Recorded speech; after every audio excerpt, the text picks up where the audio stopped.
no, like I got to. not having the camera on. Y'all see I got my hair tied up. Do I still look cute though? Yeah. You look good. Get my little scarf on.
Well, everybody, how y'all doing out there?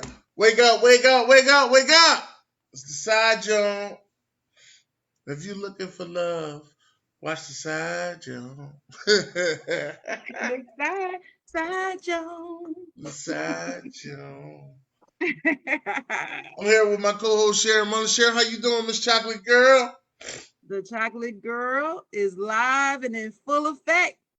Mr. Dennis Holmes, the ignorant thinker. How you doing? I'm doing pretty good. Now today we're starting a series called Putting It on the Pod, where we have a special guest in the building, Mr. Dig on Doug from the Dig on Doug podcast. Douglas Phoenix is in the building. Yes, he is. What's Yes, going he on, is. everybody? What's going on my East Coasters? Your boys on the West Coast. So this is 707 right now. That is one of my lucky numbers. If you know about angel numbers, that is a number I see often is 707, and it's also the area code of which I grew up in, Vallejo. If you know about that, if you know E40, McDre, any of that, 707. So good morning, y'all. Good morning. Good morning. Vallejo. Vallejo. Vallejo. The Valley Joes. Just Vallejo. Vallejo. You can say Vallejo. Just Nah, I just say Vallejo. Some people call it the Valley Joe. You know, The Valley Joe. the Valley Joe. I just say Vallejo. Right. Yeah, but before we get started with our world famous guest, what we gonna talk about this morning? Well, let me first start off with the WNBA, because we always got to show them some love. And now that the Phoenix Mercury and the Chicago Sky have made it to the WNBA playoff, it's finals. Right. Yeah, that starts on Sunday, which I will be watching tomorrow. Yeah, I'm actually excited because you got two goats going at each other. You got Diana Taurasi and you got Candace Parker. The real CP3, Candace Parker, the real CP3, the better CP3. I don't shoot those shots. I'm not shooting those shots. I'm shooting it. I didn't say I'm that. shooting it. I didn't say that. All I said was I said it. The two goats. That's all I said. The real CP3. And then Brittany Griner. Yes. Diana's sidekick. That woman is something. She's a beast. Yes. But I didn't say that real CP3 that was sharing. Get out of the way. But that's all me. That's my boo, Candace Parker. So I'm definitely interested in seeing this game. I want to see exactly how it goes down. Diana Taurasi and Candace Parker. Yeah, I'll be watching. To get that WNBA title. And this is season 25 for the WNBA, 25th year? 25. In Yes, the sir. 25th year. Yeah. 25 years of WNBA, 75 years of the NBA. Right. Awesome year. This is Awesome awesome. years. This is a great year to be alive, man. Great year to be Awesome alive. years. One other thing I want to talk about tonight is I know you don't care that much about boxing. Morning. I know you a Well, nighttime it's for broadcaster. no, but it's for tonight. It's for tonight. For tonight. We're talking about it this okay. morning, but it's for tonight. And I'm talking about Wilder versus Fury, part 3. Mm-hmm. Now, first fight was a draw.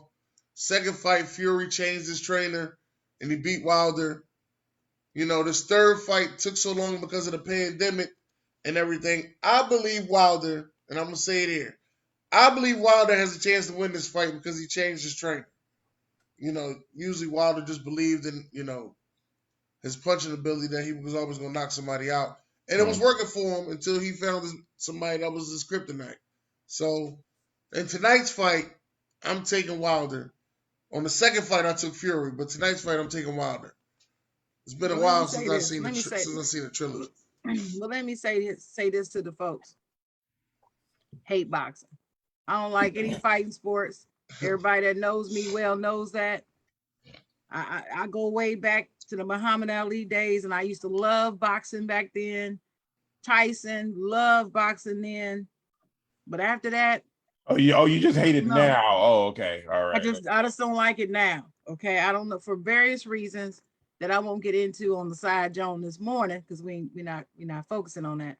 But I looked at pictures, and video of these two fighters, just because I knew leading up to the fight, I was going to be in conversation about it, even though I don't like it. And I don't know, for some reason, Dennis, it doesn't look like what's his name? The one you said is gonna win. What's his name? Wilder. It just doesn't look like he's got that eye of the tiger. So I guess I'm just, Rocky. I'm Rocky-atized, right? Because when I look at boxers now, I'm looking at their eyes now, and if I don't see it, I don't pick them. And I've been right, unbelievably right. Even though I don't like boxing, I don't watch the match, nothing. But I will check my stats, my results, and see who won. I'm like, yeah, he just didn't look like he had it. What if you got the eye? I don't know. It's something about the way he looked just didn't hit me right. What if you got the eye of the lion though? What if you got the eye of the lion? See, that'd be different from the tiger. So I mean, But you know what? I could tell it. I ain't see that. I ain't even see the eye of the sheep in his eyes. I didn't. You don't want the eye of the sheep. You don't want the eye of the sheep. Well, I didn't see it. I didn't see the sheep, the gazelle. I didn't see none of that. I didn't even see that. So I didn't see the lion. I didn't see any of that in his eyes. Is what I'm saying. It was his eyes. Now, like I said, I could be wrong because I don't follow it, but I don't know. I just believe Fury got this one too, and hopefully it'll shut him up because he talked a lot of mess. But I don't favor either one, so it's a toss up. What you think, Doug?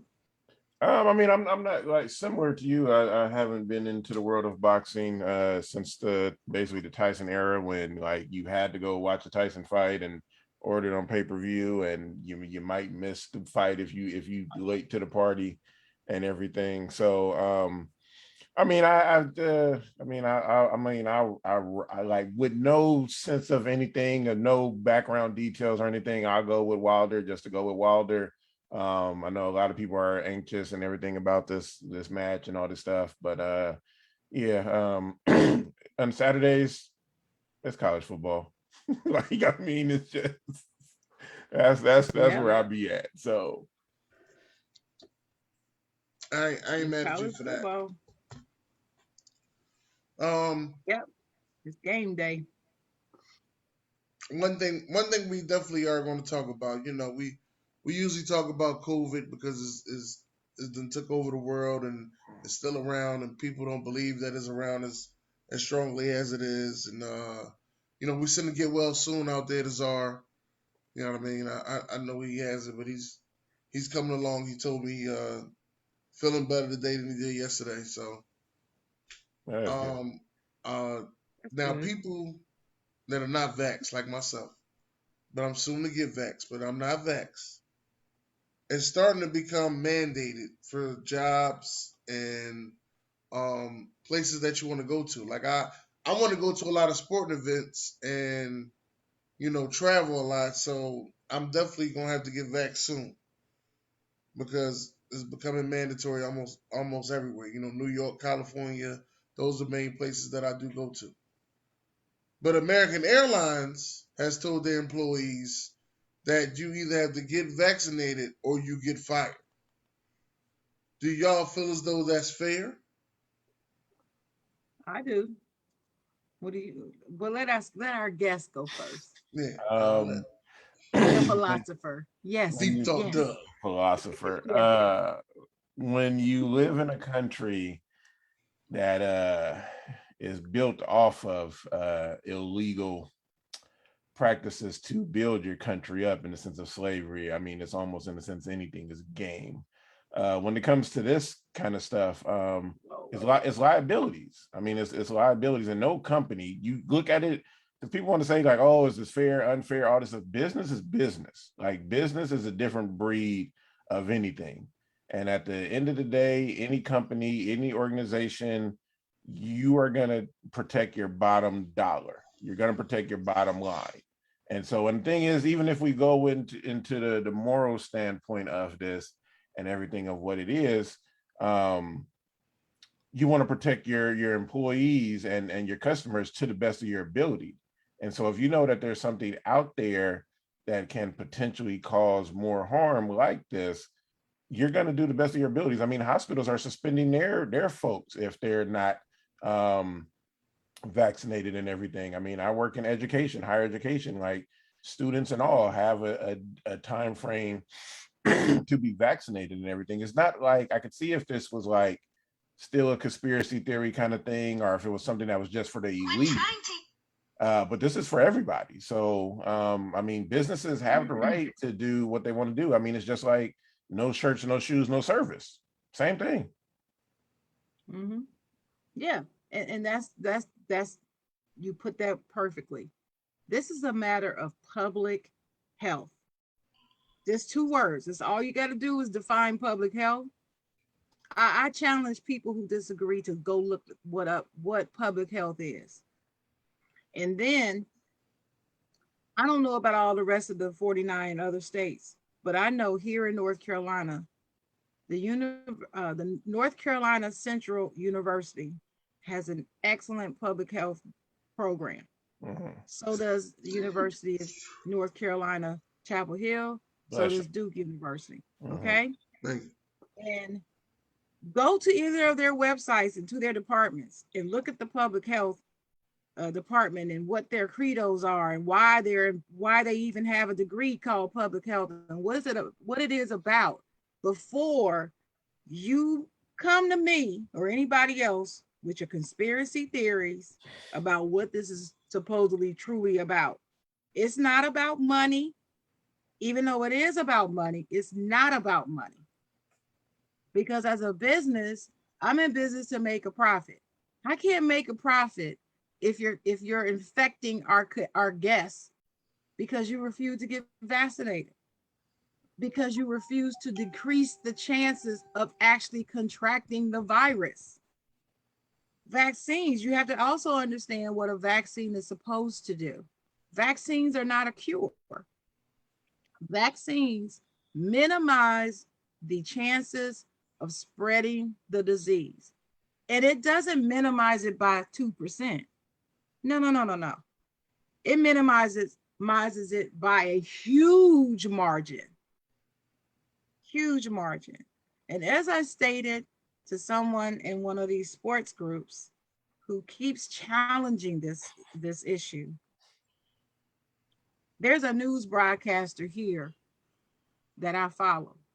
And one day he posted that he was in the hospital with COVID.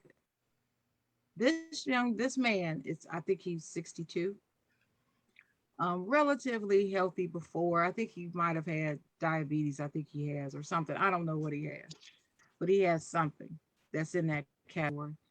And long story short, he's vaccinated. His wife is vaccinated. All the people he invited to celebrate, I believe it's his birthday, were vaccinated. It was only like 6 to 10 people. They were all vaxxed, right? They came over his house. Next thing you know, out of all those people, no, I'm sorry, it wasn't 10, it was 6 people. 5 of them wound up with COVID. They don't know exactly where it came from. He didn't reveal all that contact tracing stuff to tell us how they got it, but they got it, right? Out of all those 6 people, he is the only one that had to go to the hospital, luckily. But the only reason why he had to go to the hospital, he believes, is because he had that little pre-existing thing, but he never had to go on a ventilator. Never had to go on one. Why? Because he'd been vaccinated, according to the medical people. That's why. Because here's the figure that I want you to get. They had something like 200 people in the hospital, COVID patients. Like 2 floors, almost a whole hospital, 2 floors worth. Out of all those patients, he was the only one not on the ventilator, and he was the only one who was vaccinated. Every one of the other patients in the Cape Fear Medical Center out of Fayetteville, North Carolina, had not been vaccinated. And when he announced that fact, I just wanted everybody to watch his video, because that is the whole point about public health.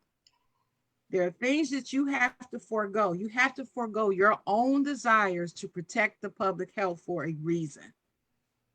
Now, if you want to live in a vacuum, fine. Then go ahead and be willing to lose your job. Be willing to not go in places. Be willing to stay away from people then to protect your rights and liberties, supposedly. That's fine. But I'm just telling you, that's what it's about. That's what it's about. So I pray for everyone to get an understanding, really research the facts, and stay off YouTube and TikTok watching all these videos from people who are not experts that's just drilling your mind with all these conspiracy theories. Because I got my shots. Ain't nothing metal sticking to me. They were already tracking us through our phones. They didn't put a chip in me when I got a vaccine. Dogs not following me, barking at me because I got a vaccine. And I'm not dying because of that. And I've got some, Dennis and Doug know, I've got some pre-existing medical conditions, and I'm here. So just do your research, folks. And I'm not bashing you if you have not been vaccinated. I'm not going to bash you. All I'm going to do is pray for you. And if you ask my opinion, I'm going to tell you. That's how the chocolate girl rolls. I'm going to tell you what I think now. So Dennis, what you think about it? I think they have the right. I think they very well have the right to mandate. They're a private industry, and they have the right to mandate whatever they want to mandate. And there's nothing we can do about it. Yeah. I see both sides. I see the people who don't want to get vaccinated. They scared. I'm still one of them scared guys. So I can't say I was. I'm still one of them scared guys. But as of this point now, as a country, we have to move on from this virus. This virus has been taking a hold of us as a country, and I heard they got 2 new strains of it. Like, I think it's 2 new strains of the COVID, right? I think one of them is called Delta. Right. The Delta is the one that really elevated the latest spread. And I think there was one that came right after it. I just read an article yesterday that barring any more variants, we will be out of the pandemic soon. But that's barring any more variants. The way you slow down variants is fewer people have to actually transmit the virus. Because every time you transmit, it's on its way to becoming a different variant. Yeah, well, and I bet you a lot of these people who don't believe in vaccines don't even understand that. True, and I would just say this as my last piece for it, as I do work in the career sector of higher education and everything. And so the trend going forward and moving forward,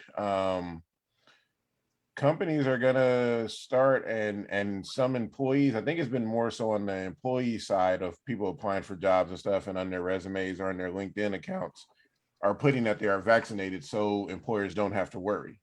So that potentially can be something that will hold you up in the sense of new employment and everything as well. So again, like Sharon said, it's public health and all this stuff and everything. So you just gotta and again, I'm not telling anybody to do whatever there's information and then you decide what you want to do, but you go from there. That's all I will say. So That's true.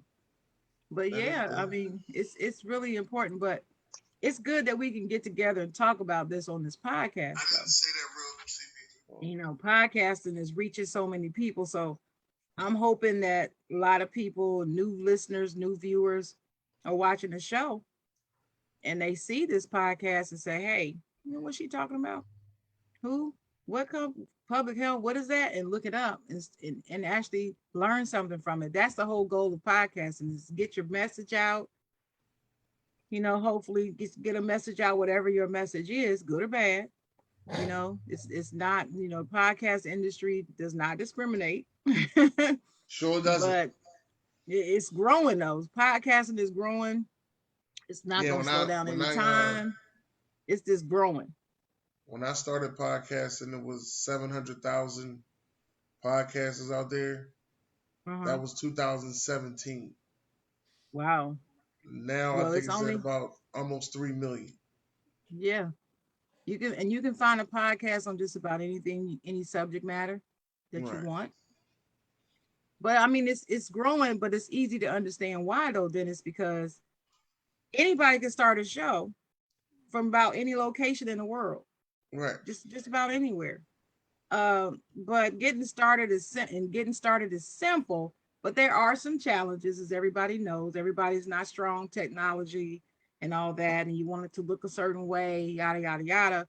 And then you want to monetize it because what tends to happen if you really get into podcasting, some people that's what they want to do.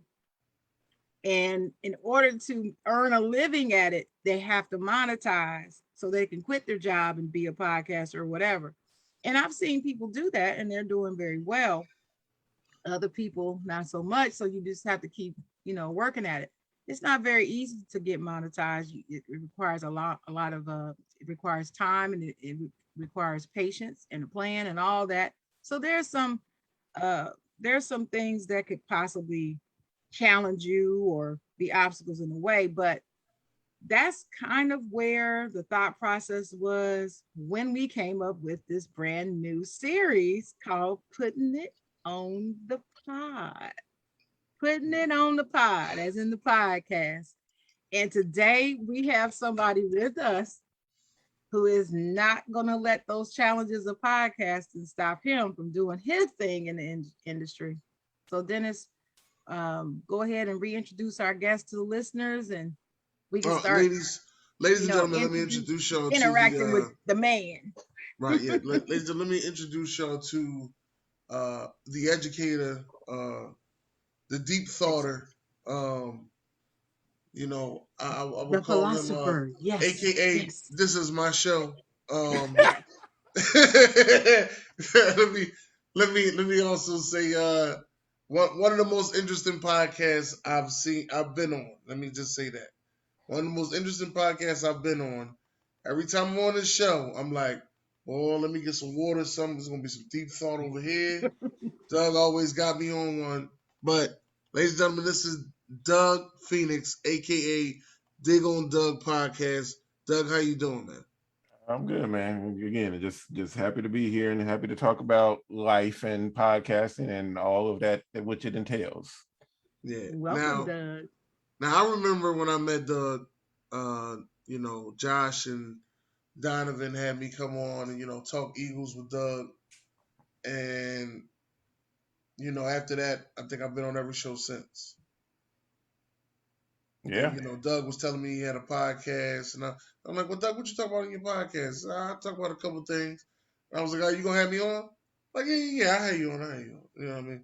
I thought he was flagging me down. Then he hit me up. He said, come on, I need you on the show. I was like, oh, okay. And then I came to Cali and we did a show together. I was excited for that one because that one actually had me thinking, a little bit differently, about the way I seen things. And, as Sharon was saying earlier, if you're only looking out your window, that's all you're going to see. But if you get outside of that tunnel vision, you'll see things differently. Mm-hmm. So I definitely got to thank Doug for that. And that's how I met Doug. But how did you meet Sharon, the chocolate girl? What, you asking Sharon or you asking me how I met Sharon? No, I'm asking you, Doug. Oh, okay. Yeah, no. Josh, shout out Josh Bailey. I know he probably ain't awake right now. He probably asleep or at the job or like watching the Fortress of Children that he have. Wait a minute now. The Fortress. The Fortress. So, but yeah, no, Josh, I mean, another podcast that we are all affiliated with. Stay tuned on Tuesdays, 7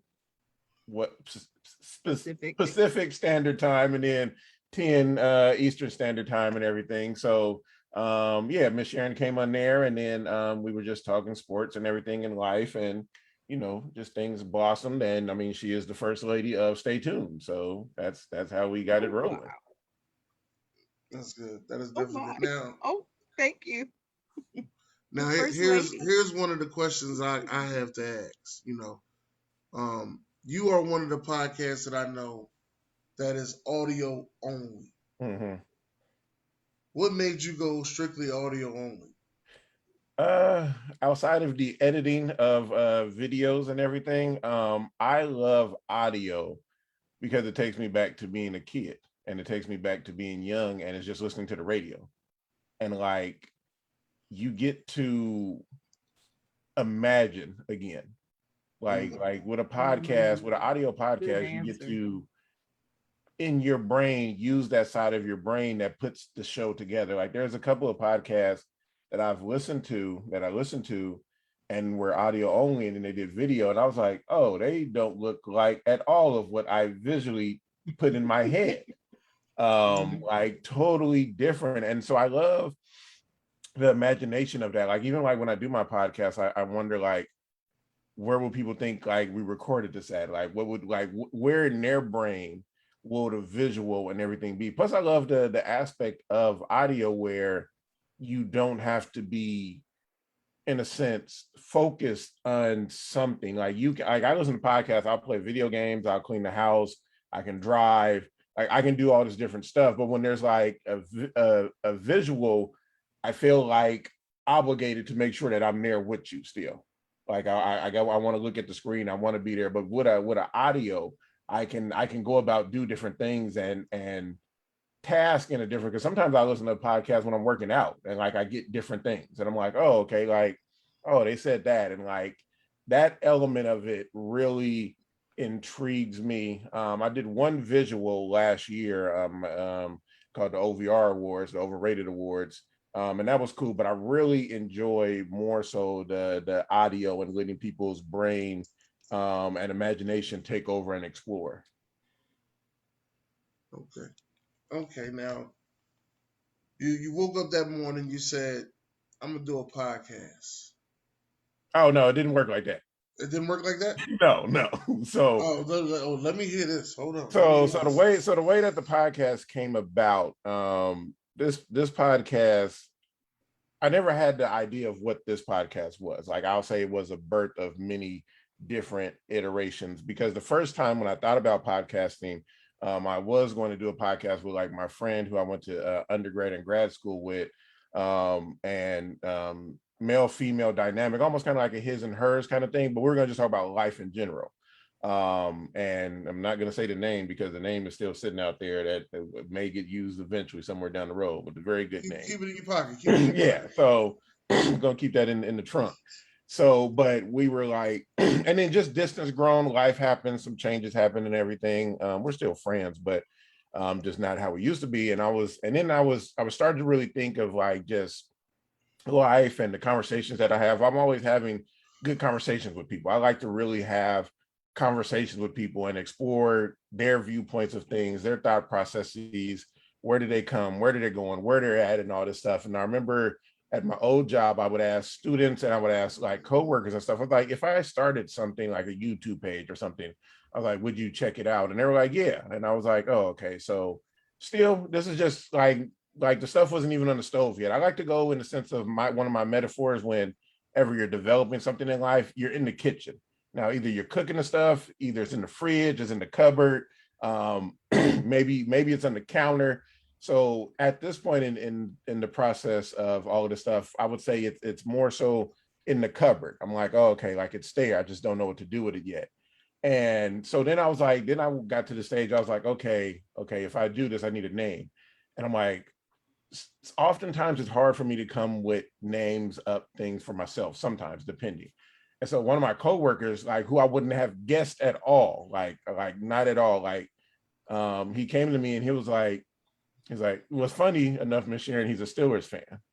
This guy, his name is Steven, and he was like, he has this like deep burly voice, and he's like, Oh, well, what if Steven you? good people. He good people if he's a Steelers fan. Don't let me grab my towel. You know, it's always ready. It's okay. Always ready. It's It's right okay. here. I can get it now. I understand. It's okay. In fact, I got both of them here with me this morning. You want me to bring them out for you? No. We're trying to hear the show. I'm trying to tell the story. Okay. So get ready. So he comes to me and he's like, I got it. And I was like, what are you talking about? He's like, the name for your show or whatever. He's like, Dig on Doug. And I was like, I like that. And so the name came. And I was like, oh, okay, this is perfect. And so then graphics and all this stuff came, and I talked to different people how to get that stuff and just explored it. And I really did have a like Sharon was saying, it can be tough starting up, because I was like, oh, how do I do this? Like should I have guests? Like what do I do and everything? And I was like, you know what? I was like, get out of my own way. After I found out like how to start recording it and see, career wise, let me give y'all some hints on some stuff. Like when you really activate your gifts and abilities and you in tune with the one, I started co-training myself in my job to do podcasts, also learning for my own personal life. So I was at the job learning how to develop and do podcasts and everything, and then also doing it in my own personal life. So leveling up that way. So I learned that, had some friends and everything who put me onto some stuff. And so first episode I remember recording, I recorded like late night in my office, just at the job, and just recorded my first episode. That was it was published in September 23rd, 2019. And it's called The Power of Habits. And like I just went with where I was at in life right now. Like just trying to really develop new habits, like how habits really develop our life and how it really creates and molds us into who we are, good or bad. And so that was the first one. And really just got it rolling from there. So yeah, so it was never like, oh, I'm gonna do this podcast and let's get going. Multiple stages of just different things and filling it out and really walking the process to get to where I'm at today. That's good. That is definitely good. Now, so you got the name, you did the show. Now you're thinking about branding. How'd you get the logo? Just went on this site, Fiverr, and just talked with a freelance graphic designer and was just like, hey, think about this. I didn't really have any ideas besides the shovel and the digging, because it's dig on Doug, and so it's a beautiful play on words. And so didn't really have, and the thing about me with artists, whenever, especially with visual artists, in any kind of medium, I don't put them in a box. I used to be a graphic designer major when I was in college, before I switched to sociology. I don't believe in putting any artist in a box. Like, maybe if I do have a concept or colors or whatever, I basically told the person, shovel, dig on Doug, dirt, go. And they developed this. And like there was a whole bunch of different concepts. I was like, you can play with the colors, whatever. they sent over a bunch of different concepts for me to look at, and then I sent those out to friends, got feedback from them, and then we went with the one that most people liked. I got some other ones that I will eventually release that I do like, and everything, but that's how we got the logo going. That was good. It definitely was good. Now, where, as if you ever listen to Doug's show, he got this, let me say it the right way, he got this bomb ass music. Where did you find this bomb ass intro music? You mean the new one, right? Yeah. I'm Yeah. sitting there and I'm like, who the fuck is this rapping with Doctor? Like, this music is Right. like, what the fuck he got professionally to rap on this joint? And you can tell it was created for him because he says his name. So Right. it's for him.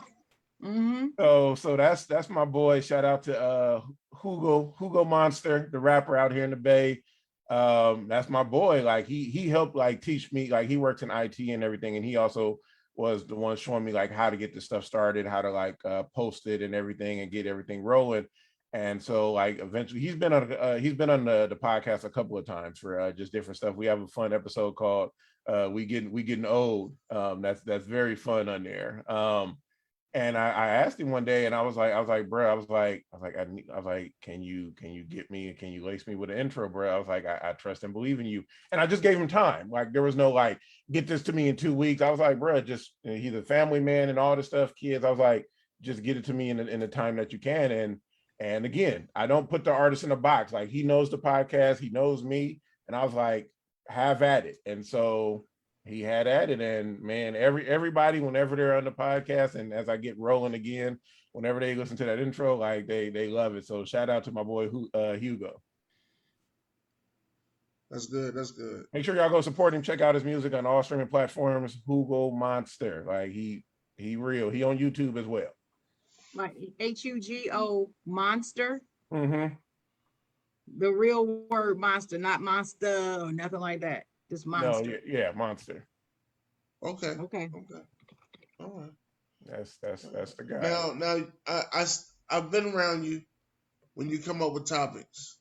Now you've been what are you on? What I want to say you on show what 40? You did about 40 shows? On what? On my podcast? On your podcast. Yeah, probably something like that. It's been a journey. Right. I release them and then I let them go. Like I just like kids. Like you have them, and then you just let them go from there. Right. Now, do you have a favorite show? Oh, do I have a favorite show? I gotta ask. I gotta put you in the box. No, I don't have a favorite show because they're all beautiful and unique in their own way, and they reflect the time period and everything of what I'm at. Some people,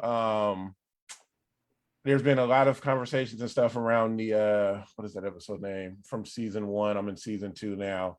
The art, I think it's the Art of the Gentleman, where me and 3 of my friends, we talk about just what it means to be a man and a gentleman. This was like 2 years ago.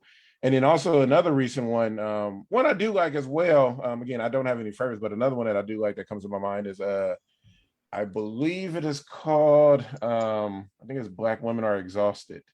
And just hearing that of like just what as Miss Sharon laughs. Well, just the title has me intrigued. So yeah, so it was Black Women Are Exhausted. It's episode 28 in season 1. My friend Nicole and 3 of her friends, close friends, they all come on and just share their experiences as Black women and just going through life and everything. So I would say those are 2 episodes that I really do like. But yeah, no favorite one. Like, because for me, once I edit and post, I don't go back. I don't go listen to it again. Like I just don't. Like I let other people give me feedback or anything if they hear of something and everything. But I don't go back myself and listen. I do. Yeah. I actually do. I actually go back and listen and take clips out and put it on there. Listening while I'm at work or listening while I'm taking a walk is actually real good, because then I'll be listening. I'll be like, and you can honestly listen and see, what needs to be fixed.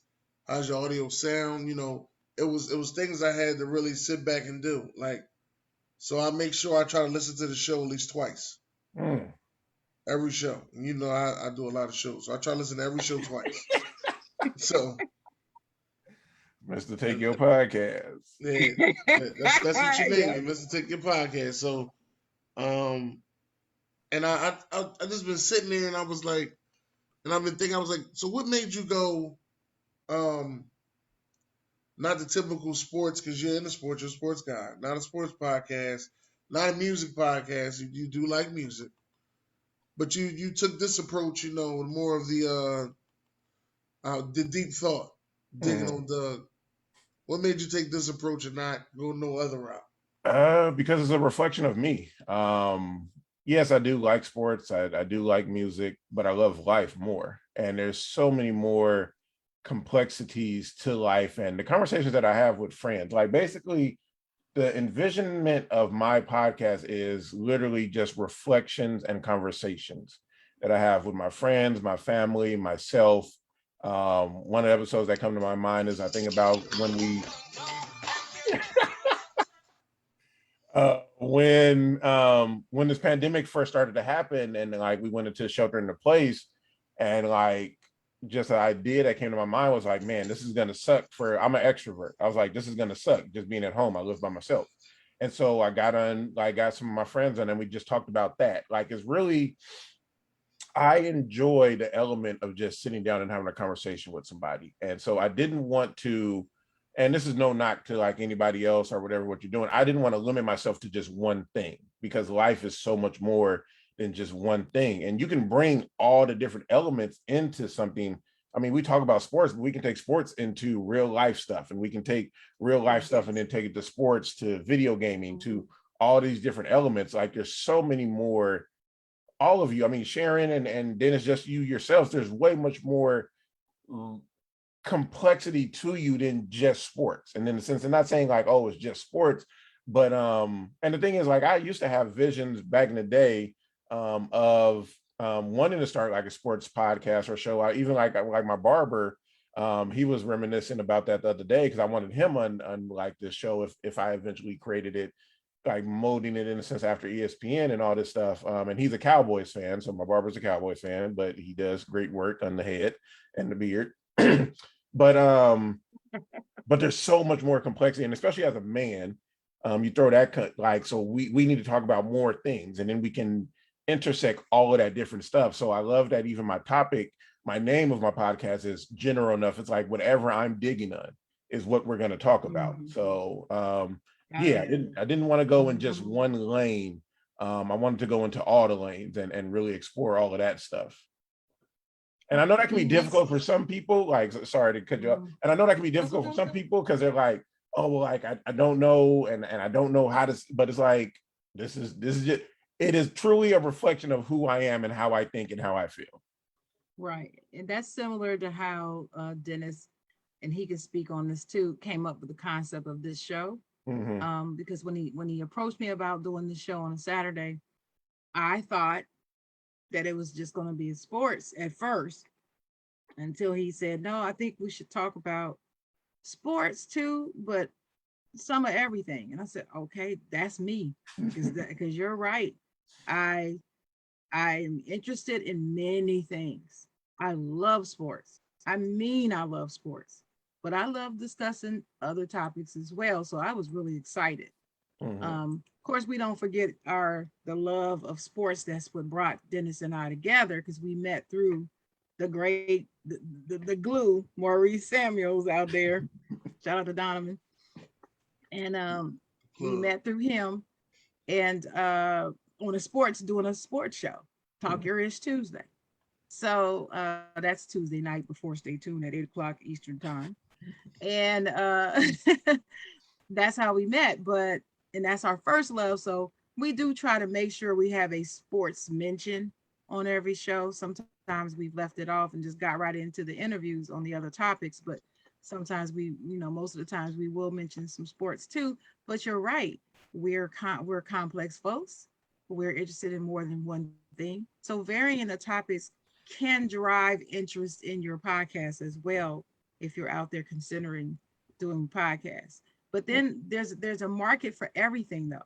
There's a market for topic-specific podcasts and general podcasts. So it's all good. It's really all good. But Dennis, did you want to speak to that concept? Yeah, because I remember this is the crazy thing that nobody even knows. This show, the Side Jawn, was actually my first thought of a podcast. And back when I was married, I wanted to do it with my sister-in-law. You know, shout out to her, shout out to Temple out there doing her thing in Hawaii. I wanted to do the show with her because, you know, her social media skills are way better than mine, and you know, she could, you know, make flyers and do videos and stay connected. She was way better than I was, so I could learn through her, and we could do a show together. So that was my first thought, and this was like back in like 2016. So then I never really approached her about it. Let me get that out the way. I never approached her about it. So then I met one of my homies, and he was like, yeah, I think we should do a podcast. Something like Joe Buttons do. And I'm like, all right, we can do it. You're like, yeah, we gotta get laptops and all this other stuff. You know, we need microphones. I'm like, hold up, player. I'm working 3 jobs. We gotta get together, get laptops and microphones. Man, catch me later with that. I'm like, I ain't doing all that. Then I was watching The Breakfast Club one day. The guy that owns Anchor was on The Breakfast Club. And he explained how you can do a podcast from your cell phone. Sound like a winner to me. I ain't got to buy nothing. Sound like a winner. I'm in. Yeah. Let's do it. And from there, I was hooked. That was it. I was hooked. You know, I just kept going, and I met these people. I met what's the A2D Radio. Agreed to disagree. A2D Radio. I met them, and they showed me exactly what you need to do and how hard you need to work to get better and better and better. And I wanted the show to be a little bit different because I wanted to get a bunch of people on the show. So then, you know, I was with Sam Sports. Me and him was talking. We was doing things. You know, we did our first ever show together, which was the mock draft show where he came up from Baltimore. We was in Philly. We did a show together. And then after that, we started our own show on Wednesdays called Wild Wednesday.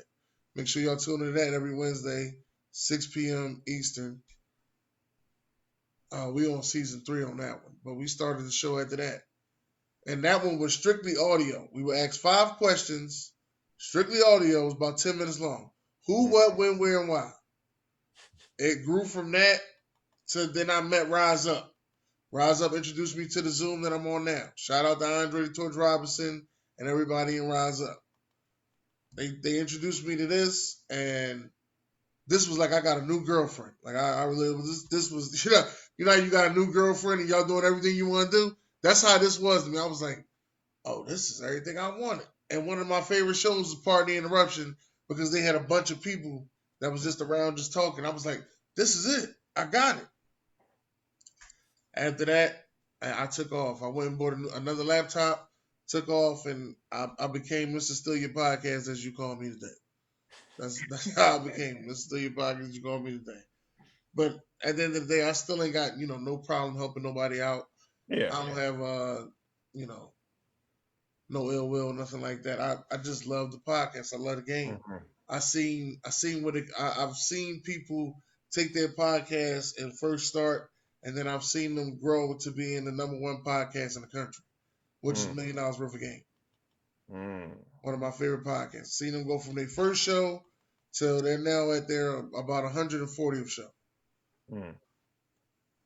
That's real. Yeah. So the grind is real. If you stick with it, you can elevate. Stick with it. The grind is real. So there's a lot of people out there that do podcasts. The #1 thing you got to have is consistency. You know, that's the #1 thing you got to have. You got to stay consistent, and you got to keep your audience going. You know, one of the funniest things Doug ever said to me is, he said, I got a nice audience out there in India that love me. And I had to sit back and look at it. I was like, wait a minute, I do too. That Hey, was one of the funniest things Doug said to me. I was like, oh man, Doug is Hey, crazy. it is where it is. hey, it's real. It is Yeah. where it is. Hey, I think I got some Ireland followers Oh, there you yeah, go. see. Now on now my where podcast. now where do you So see yourself on the next level of this podcast? That's a good thing. Good question. Where do I see myself? Honestly, I always see the podcast. I mean, like Sharon talked about earlier, like people monetizing and all this stuff. That's not honestly, that's not my goal. If that happened, okay.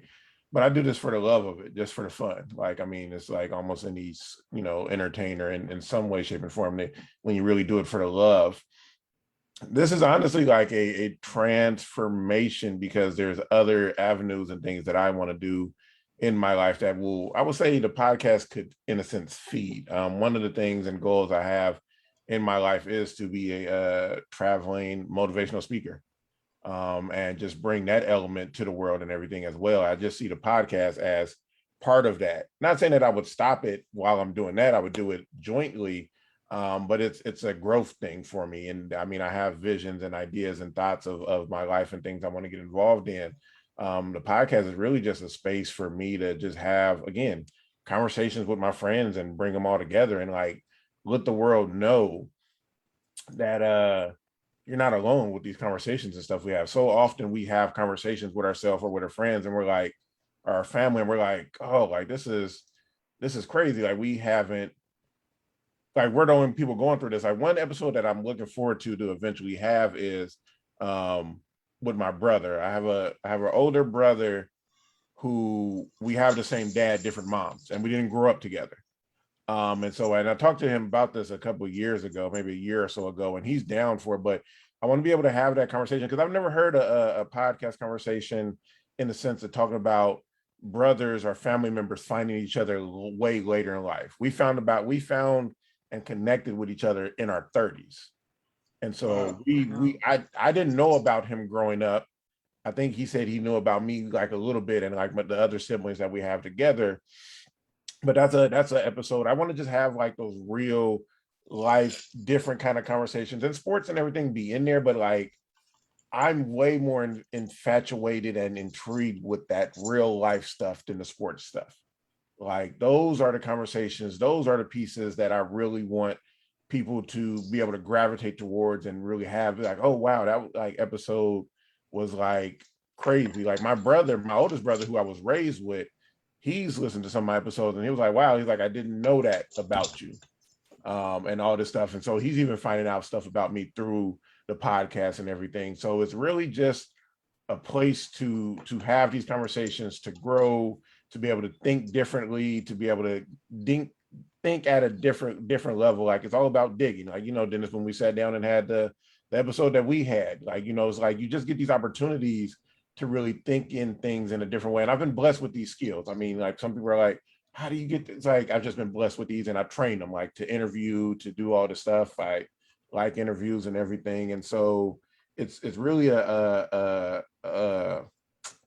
project of love of what I do this. And I just want people to just be able to like get something from it and just have a good time. Even if they just like listen to an episode and then go have a conversation with their friends or their family, or if they just start to think differently or things just start to process, gears start to move forward. That's the goal of like my podcast and everything, and just like really bringing that element to it. Like I've been on a hiatus, just going through some life stuff, just things. And so now we're even figuring out like what's that new process, and then how do I put myself into this new venture, because I'm a new person.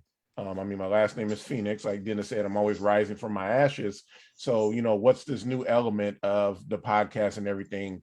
I am excited about this new segment. And I mean, this is in a sense an exclusive. I haven't told anybody yet, but We got an exclusive. The next few iterations of episodes and everything as I move forward is I'm going to be looking at emotions, and we're just like episode by episode we're going to look at emotions and just really start to dig into those. Like what is fear, and what does fear do to us?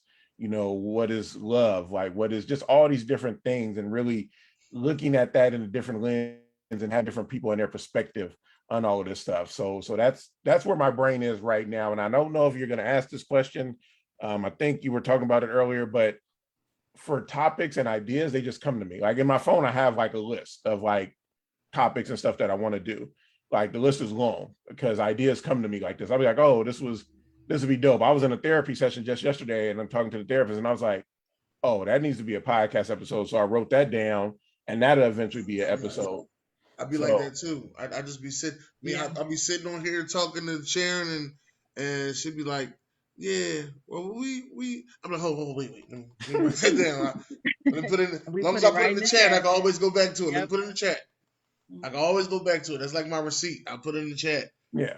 It might be 2, 3 in the morning. You know, I might be at work talking to somebody. Oh, that was good. Hold on, wait a minute.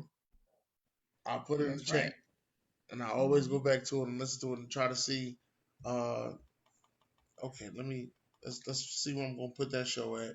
Where I'm gonna put this show at, and I just be trying to put everything together. But yeah, the emotions. Have you named it? Have you named this series you're gonna do on emotions? No, that part hasn't came to me. I thought it was gonna name it Carl Thomas. That's what I thought it was gonna be. No. I mean, I think it's just going with the emotions because one of the things I posted, because I'm even actively trying to use my Facebook differently right now. I was talking with a friend because I posted something on my Facebook and I was just saying how we grow as humans and as a community. One of the reasons I feel like we don't have neighborhoods anymore, sadly enough, we don't share our wounds. We're such in a era where we just want to show people our highlights. We only want people to see our highlight reels. We only want people to see like, I got this, I'm doing well with this. But if you think about any of your real friendships and everything, the ones that are real close, they know the ugliness. They know the ugliness about you. They know the hurts, they know the pains, they know the wounds. And social media does such a great job of covering that stuff up. We don't talk about that stuff. We don't share that stuff. Like I posted a video, like I like axe throwing. And so like I posted videos when I went axe throwing of like me hitting the target, but I was like, let me show a longer clip of me failing as well. Cause people will see me hitting the target and they're like, oh man, Doug's like really good at that. And like, you know, like I could probably never do that, but it's like, I miss as well. Like there's moments even, and I even talked about when I was axe throwing, just all the emotions. I'm out with friends, yes, but I'm also going through all these emotions internally as well: confusion, loss, grief, anger, upset, and everything. And all of that stuff is still there, and it can still be there. You don't have to turn off your emotions and be functional in life. But I really want to pierce into the wounds and things of life and those wounds and stuff of what we go through, because when we tap into that, we're more powerful, we're better humans, and we can have more empathy for the person across from us, the person across the world that we may never meet. And so that's always the element and stuff in the sense, and we do the silliness and everything as well. Like that's all of me. But the real focus right now of the podcast of where I want to go with it is really diving into that element of the stuff and like really start to share these wounds and everything. So, well, I can tell you about why people don't share their emotions. I'm one of the people where as though if I share my emotions with you, I don't want to hear it back in a negative way. You know what I mean? And there's a lot of people that throw it back in your face in a negative way. Then you sitting there like, see, you ain't the one I'm going to be talking to. Yeah, that ain't what I'm trying to hear. Right. And you find yourself trusting less and less people with your emotions. Right. True. Right.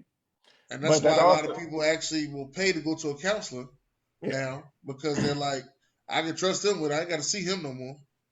Well, we'll do both. And the thing is, I'll challenge you on this. And trust me, I get what you're saying. But the thing is, when we don't allow people to activate in our lives the way that they can activate. The thing is, like I posted on my Facebook the other day, the definition of vulnerability. Like vulnerability is being open to whatever's going on, but also being open to whatever can also come from it from the bad. And so, but it's building the strength in us of like okay, this person came at me this way when I shared. Okay, I just know how to navigate with you now. But it's like, that shouldn't stop you from the next person and the next person and the next person, and really developing that stuff out and everything, and really engaging that, because it's going to build you up stronger. Like, you go to the gym, you work out, you don't always succeed in the exercise, the what you're doing. You're going to fail.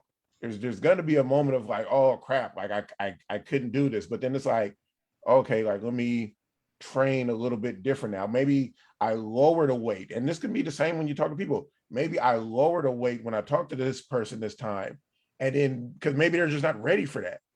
Like, one of the things I've had to learn in this period of the time that I'm in, because I'm a very outgoing, optimistic person, people seeing me sad is new, and they don't know how to operate with that. So I know, in the sense of the weight that I'm going to share with them, I take a couple plates off and I'm like, oh, this is going on and this is going on. They don't get the full weight of what it is. Like with my certain friends who I know, they can come in and lift this weight, like it's no problem.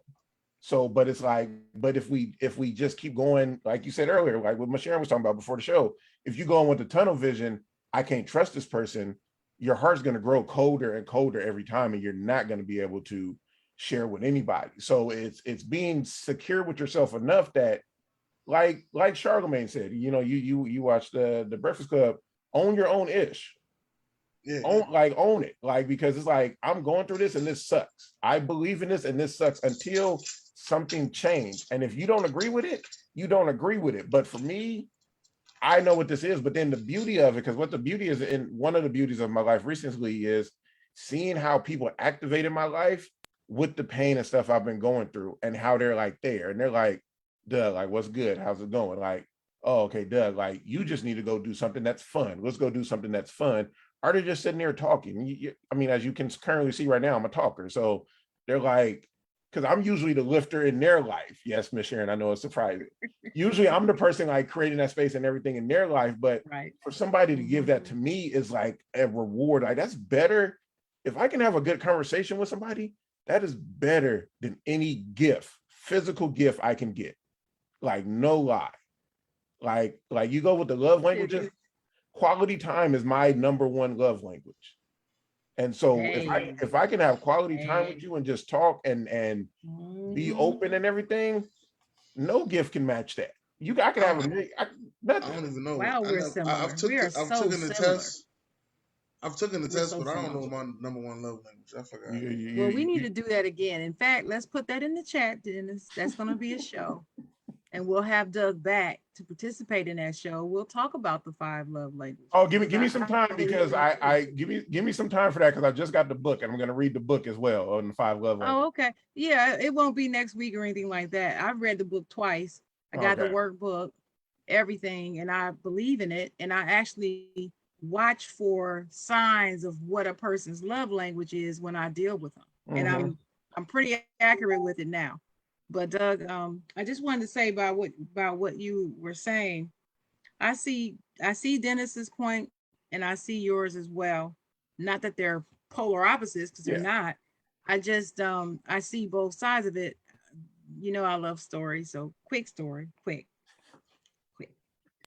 I served on a board with a young lady, and through our board leadership service, we grew to be closer than we were before.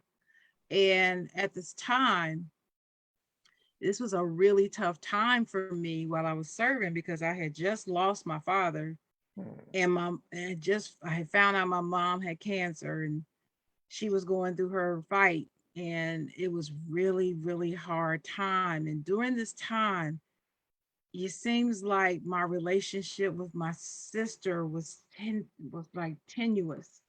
And I wasn't quite sure, was it because we were both losing our matriarch and neither one of us knew how to handle it? Because see, she was the one that got us through losing her father. But now she's ill, and it was so soon after he passed. We weren't even over the thought of him not being here before we had to think about the concept of saying goodbye to her, and it was frightening to both of us. So it kind of caused a little strain a little bit. Yeah. And over time, you know, she kept asking me, what's really going on with you? Because she noticed the change in me. I was more sad. I was quieter. I was more withdrawn. I missed a few meetings. I had never missed a meeting, and that type of thing. And so finally I shared with her a little bit about what was going on. Fast forward till later, she ended up throwing that back at me later when she started trying to imply that I was not upholding my role in the organization. And she threw it in my face. And see, I hadn't shared all that with the other board members. Yeah. But just like Dennis was saying, they bring it back later as a weapon. And I mean, that was one of the most hurtful things I had experienced with someone outside my family, as an adult out in the service world. That was the most hurtful thing. And I vowed I would never let that happen to me again. So I get what he's talking about. I also know that I could not allow that experience to keep me from finding other people who will love me and I can trust. Case in point, meeting all you folks on Stay Tuned. Because after the show, we sit in the Zoom and chat a minute, even though you've been running out of there like you on fire lately. So I ain't gonna say nothing about that. So we haven't had a chance to do the late night Stay Tuned talking that much, and I miss it. And then you got crazy old Josh not even having me on the show most of the time, and I ain't gonna talk about that. But he in the yeah, comments. He in the comments. that's that new. I see him in there. That's why I said it, because I see he's here. I just said that because he's here. But I love you, Josh Bailey. I love you, man. I love you. And meeting you guys, it was easy for me to just open up one night in the Zoom conversation. But it took you guys opening up around me, because you all were talking about something and you knew I was in the room listening, and you felt comfortable enough to share those personal things with me. And that kind of gave me the green light. Plus, I just got a different feeling about y'all, which is what I shared that night. It was something really about you guys' spirit that I could feel. I'm an empath, so I feel people without them even trying to let me feel them. I can feel you. I can read you. And I don't tell people that often. I shouldn't have revealed that on this show probably, because I like to keep that hidden. But I can read and feel people without even trying. So it allowed me, it gave me that green light. So I understand what you're saying. It's very important as people that we have somebody that we can share those things with and we can be vulnerable with. But vulnerability is not an easy thing for all people. Oh no, It just is not. But It the is not. opposite And is, I know you agree with that. I know you get that, and Dennis too. It's just not, because you can't ignore your past. You can't ignore your experience. It's what you do with it and how you use it going forward that counts, that makes a difference. exactly. But yeah, Josh Bailey said, if you didn't know, you better stay tuned. And again, that's stay tuned. Stop speaking in catchphrases. Like, Oh, I know, but that's how he is. You know what time it is. I mean, come on, that's Josh. That's how he is. I gotta say it like, you know what time it is. Yeah, that's how you say it like Yeah. that. Yeah, well, you know what time it is. You know what time it is. And that's it. That's all you get out of him. Not hello, let's have a good show. None of that. Just well, that's what he got me for. That's what he got me for. So that's what he got you for. The moderator, the host. Yes. Mister, this the is my philosopher. Show. Hey, this is my show. This is my show. I love when he says Dig on Doug. And then for those, just for those that's just joining, because we've got a few more people in, we are here with Doug Phoenix on the Side Jawn, talking about his podcast, his individual podcast, Dig on Doug. You can follow that on IG, Instagram.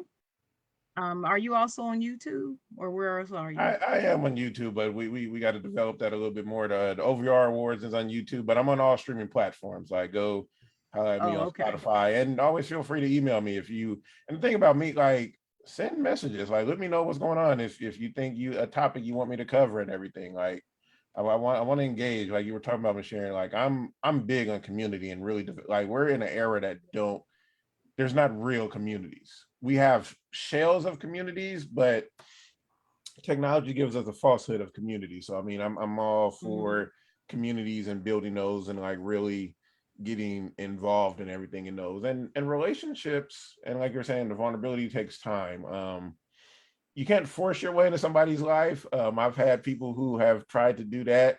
And we had to have real honest conversations of like, they were like you're like a good guy and all this stuff. And like, they're like, you're fun, you're cool. And it's like, it's just not working. I was like, because you're trying to force a friendship. You can't force a friendship. A friendship has to happen organically, and it develops and it cultivates and everything. So because just FYI, I mean, like you might watch this episode and you're like, that guy Doug, I really want to get in contact with him and be friend, whatever you want to call it, associates, whatever. It's like that's not going to happen tomorrow. It may not happen at all. Like it's just Right. real. But it's like, but the vulnerability to reach out is the key element that you want to take from that. Is like, I like what you're doing. Let me reach out and either acknowledge you. Let me see if there's some possible connection or whatever, any of that stuff. But we're so reluctant to do that in life because we don't want to seem weak. We don't want to seem thirsty. Thirsty is probably like one of the worst words to come out in the last couple of years. Like, there's nothing wrong with being thirsty. I mean, in the sense of like the only problem when you're thirsty is when you're underselling yourself for your thirst. When you are devaluing yourself to try to go after something, and you're undercutting any values or morals or anything that you have. So it's really that element of that to that's when thirst is wrong. But if you're intrigued by somebody, let them know you're intrigued. Like, be like, your speech, whatever, I'm not talking about me, but was dope. Like, you really hit on this, and this that really resonated with me. I'll never forget, because I teach, I'm in education, I teach from time to time. And after class one time, like the student came up to me and he was like, man, you sharing your story about like your relationship with your mom. This is a class I teach is career strategies, but I for whatever the topic was, I shared about the tension relationship I had growing up with my mom.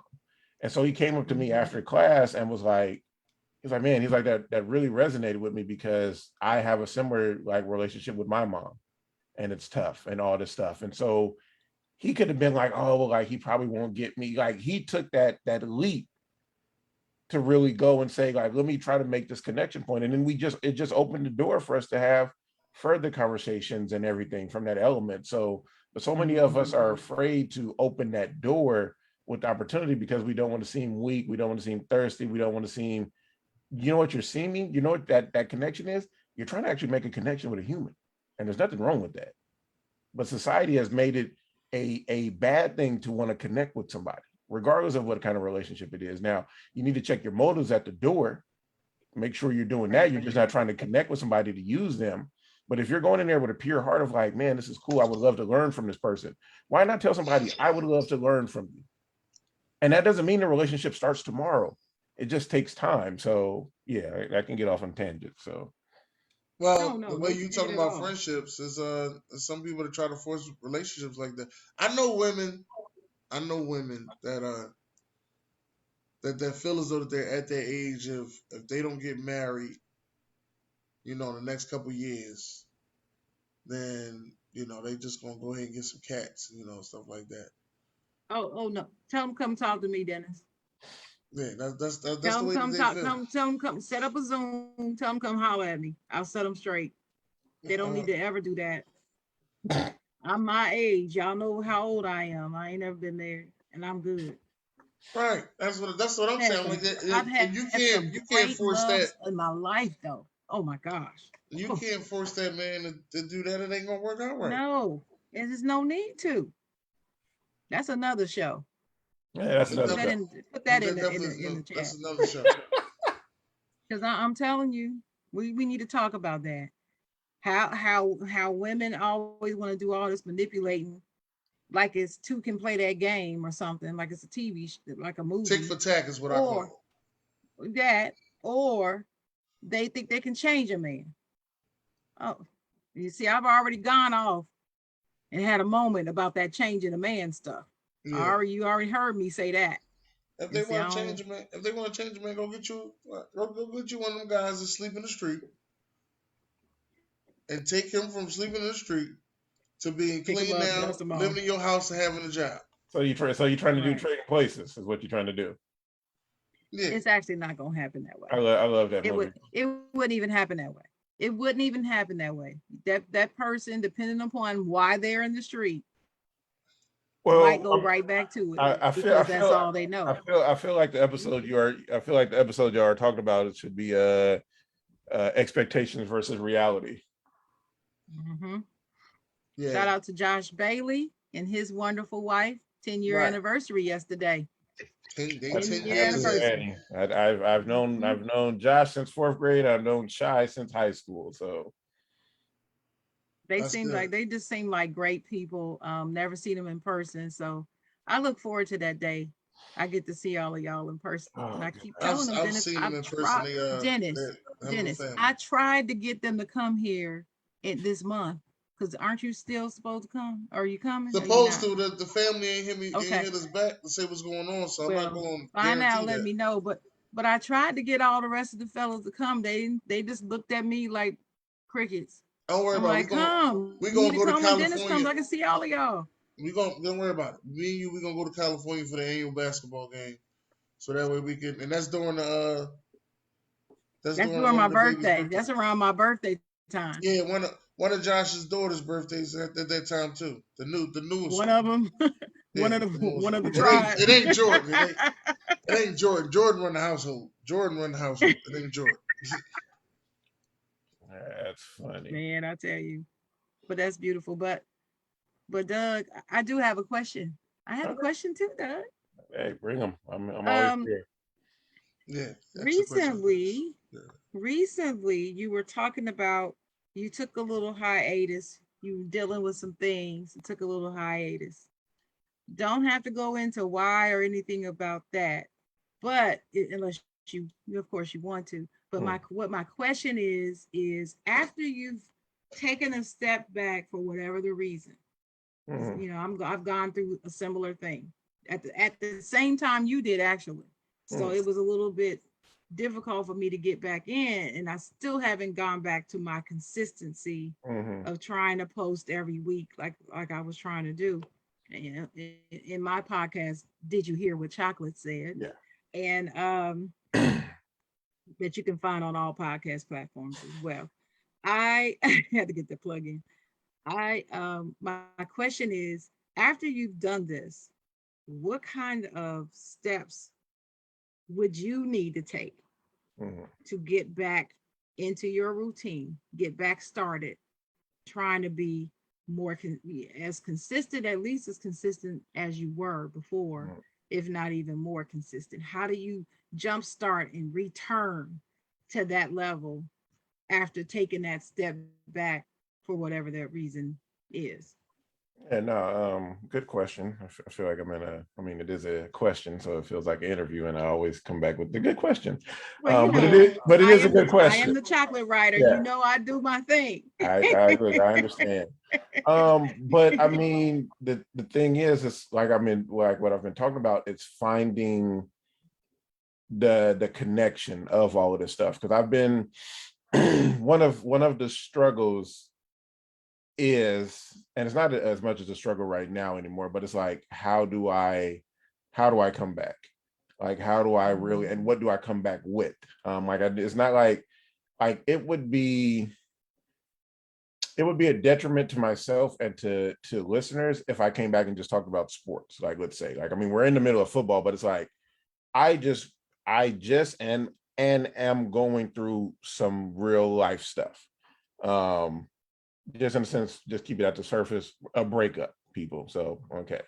And so, but what's getting me back to where I won't even say need to be, where I want to be, because it's better to be wanted than to be needed, is tying it into all of the stuff that I've been going through, is to talk about the emotions, is to talk about the wounds and everything, and connecting with other people to be able to bring all of that stuff out and to drive that. Because when I go to the mic, I want to be able to be talking about it from a passionate point.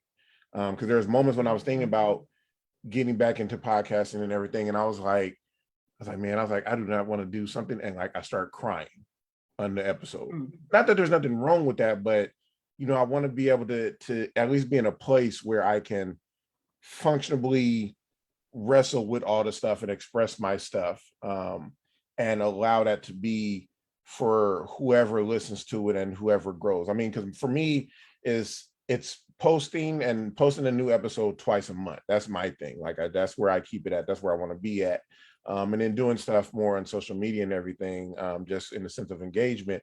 But even with the stuff I'm doing now, with like doing different posts and all this stuff and talking about failures and wounds and all this stuff, I've had people reach out to me, because they're going through things. They're dissimilar things, or they've experienced things through their life and their social media pages of people saying the same thing. And we're having these backdoor direct message conversations, which isn't bad, about hurt and pain, but we need to open this up to the grand scheme of things. So with me really having a focus of, let's really look at emotions, let's really tie it in, that's going to be the driving factor of all of this stuff, because it's football season. Everybody knows I love football and all this stuff, but Stay Tuned gives me that. That's that outlet where I can just pour that into. Like I tell most folks all the time, like everybody in the show, I tell them, I think I've even said this, I talk sports on Tuesdays, like, and then I'm done, like, honestly, most of the time. Like, it's not like, oh, I'm talking like me and my uncle might talk about sports a little bit. I think we did last night, but it's like, usually sports is just Tuesdays. And then our me and Josh are like prepping for the show Monday. We're talking about it maybe a little bit, and I'll watch sports like college football's today, and I watch it Sunday, but life is always going. Like life is always going. So that's the stuff that I really get tied into, that I really get enamored. And like I said, I was in the therapy session yesterday, and the therapist was just talking about redirecting my love into the things that I do. Like I had dammed up the flow of love into my podcast because I was really trying to focus on a relationship and everything. And it's learning. All of this is learning. So how to be able to do that stuff, be in a relationship, and then still do the things that I love. And it was not forced by the other party to stop. That was forced by me to want to be able to put my all and be my all into something else. And so now it's really putting the energy into that work and really challenging myself, and then also getting other people involved, like you and Adam all the time. Is like, I'm still waiting for a reach out. So it's things like that will also drive me to make sure that I do those kind of things. Yes, stay tuned. You know what time it is. To do that kind of work. So that's how I get back into this, because I'm a different person from my last episode that I posted earlier this year to who I am now. So it's been a discovery process. Right. I agree with that. I'm a different person than I was from the first podcast I released I believe it was in March is when I started. And then I kind of took a hard stop in June for a while. I came back in September, but since September 11th, I have not done another show, even though I have like 4 written up. I just haven't actually gone through the process of actually recording them. Yeah. And I'm trying to understand, this is my self-examination. I'm going to ask you a self-examination question next. So this is a good segue. I have to get to the bottom of why. I literally have Word documents of these podcast shows written up. 4. 4 that I've mentioned on the show on Stay Tuned, saying, hey, this is coming. My NHL show is the bomb. So much good information in it. I haven't recorded it yet. And I have to figure out why. There's something there. There's a disconnect. There's something, there's a fear, or there's something I'm trying to get at to understand it so I can move beyond it. And so my question to you is, what role does self-reflection play in your ability to make this return, in your ability to do other things in your life? Self-reflection, how important is self-reflection for you? Because for me, it's life-saving.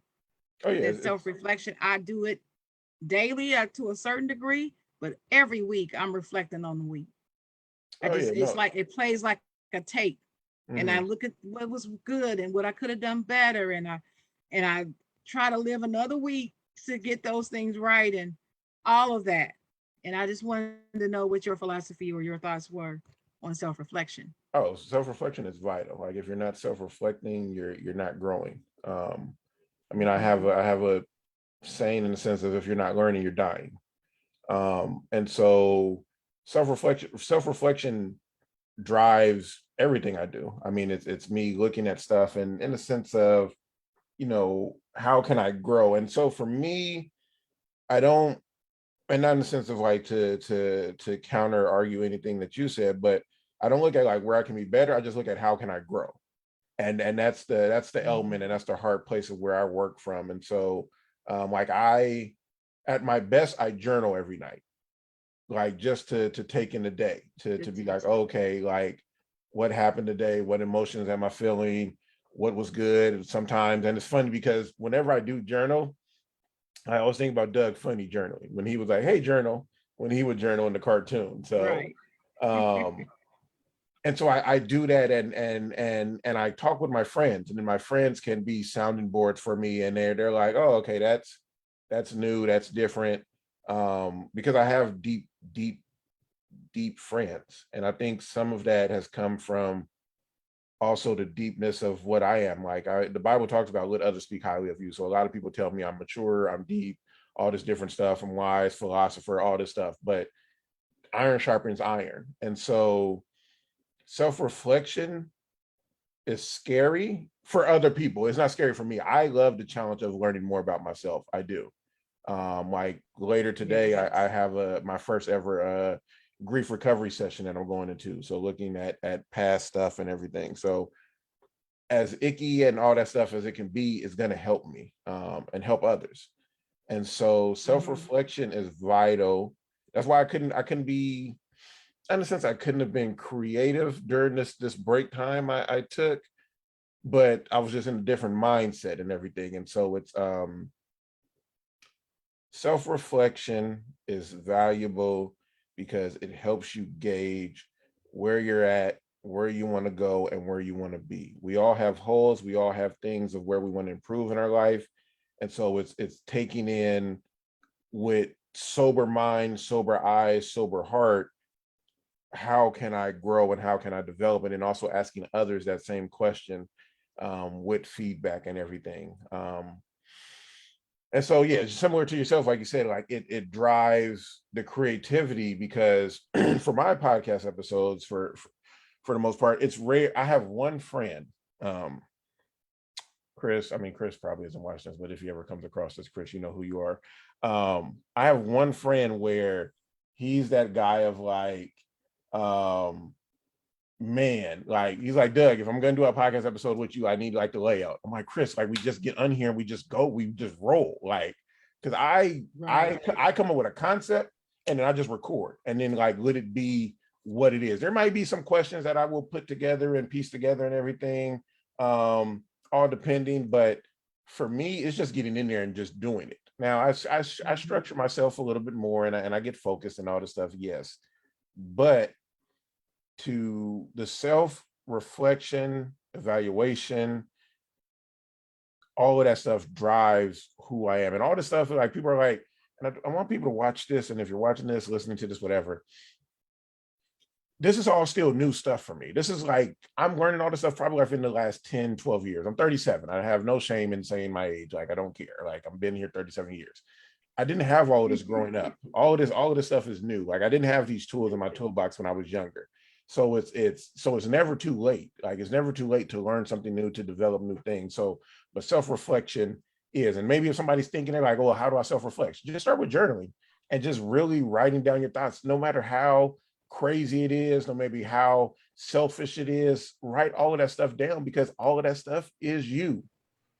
But if you're trying to go somewhere else, you can't move forward without acknowledging that you're missing two tires on your car. You're gonna be like, oh, well, like, no, like, oh, the two, like, no, like, oh, we're just gonna drive. No, you can't drive. So acknowledge all of who you are, and then Boy, work that's a great from it. analogy. That's a great analogy. Missing two tires, trying to drag the car along.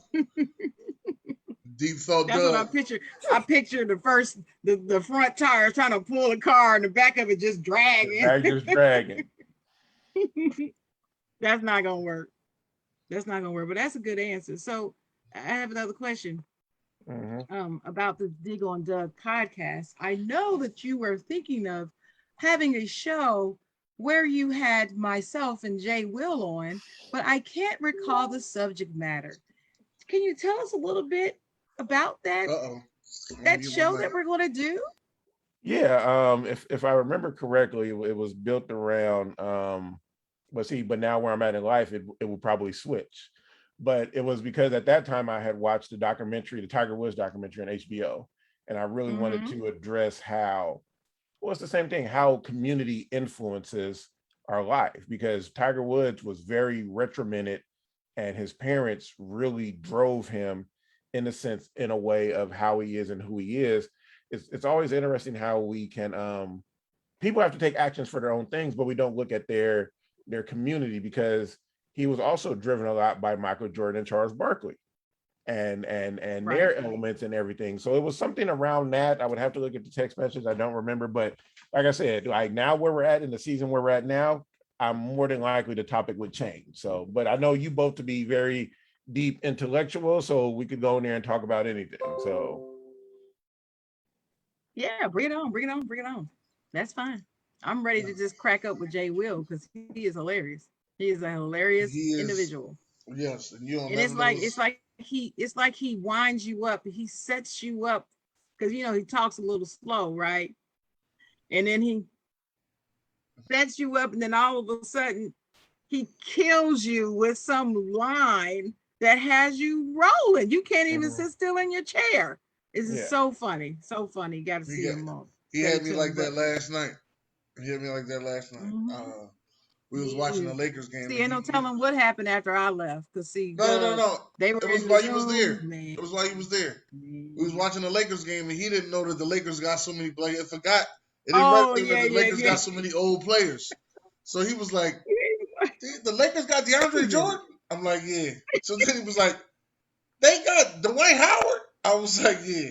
So he like, "Hold up, man! They got Carmelo Anthony." I was like he just kept going. He was like, he wasn't done. No, he wasn't. He was like, wait a minute. I did not know that they had Rondo too. That was hilarious. Yeah, that was hilarious. That's his reaction. Yes, but, his reaction. Like he was like, they got everybody over there. Everybody. Well, that leads to another question. You were talking earlier that sometimes you get on your show and you just kind of hit it and roll with whatever comes. So it's not really scripted. You just whatever comes, that's what you're gonna have on the show, and that's cool. But most of your ideas from your show, I'm assuming, come just from your real life experiences and things that happen in your day-to-day life, and that's awesome. So it seems like what you do is you end up having people on that you deal with, and you have them come speak about certain things because you know how they are. They're either interested in the topic or they know a lot about it, which is cool. Yeah. But what if you had to reach out to somebody you didn't know, like somebody in entertainment or sports or a doctor or somebody that's out here that's a professional? How do you think you would approach that for your show? Oh, well, I mean, I've done something like that before. I had a episode with a reference from a friend of mine. Shout out to Tobin Costin. And it's a lady who does therapy, but it's also it's in a sense, I forget how I can't describe it, but since I didn't know her, we met up on Zoom before to just get the energy. Like if I don't know you, like we'll meet before I get you on actual recording, because I need Mhm. to, because like you, similar to yourself, I know how to read people. I know in a sense of like what the engagement is like. Okay, because the thing is, if I was like, if somebody was like, "Oh, Doug, you should have this person on your show," like, da da da da, da, I'm like, okay, I'll be like, whatever, and then I would meet with them before I ever get to the episode, because you could be somebody and not have any energy, and I already know this isn't going to work. So I'm not gonna waste your time. I'm not gonna waste my time, because again, this is my show.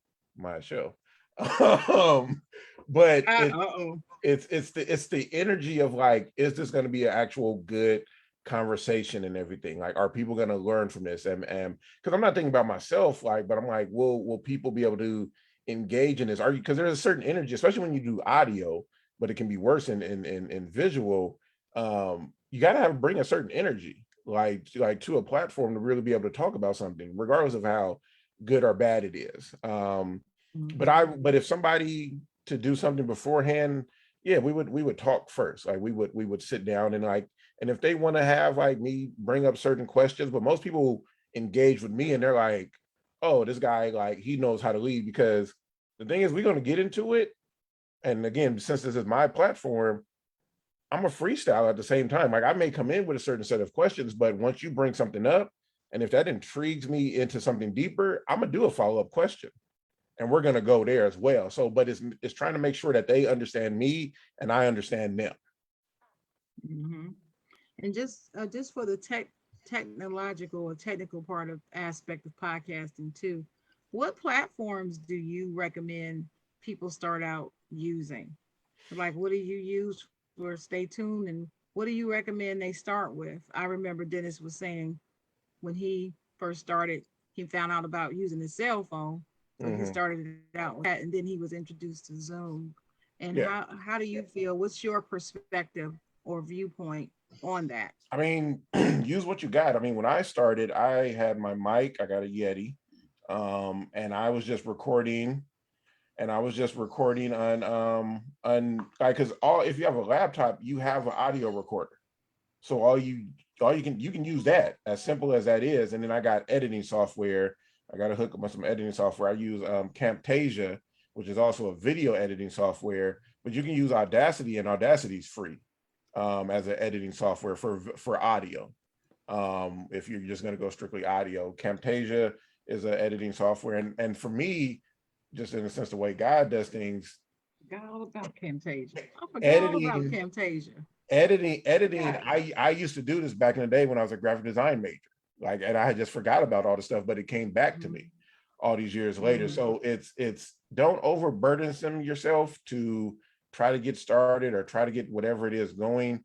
Just get going. Like, when I talk to people at the gym, like, for years, and they're like, the hardest part about the gym is getting here, but once you're there.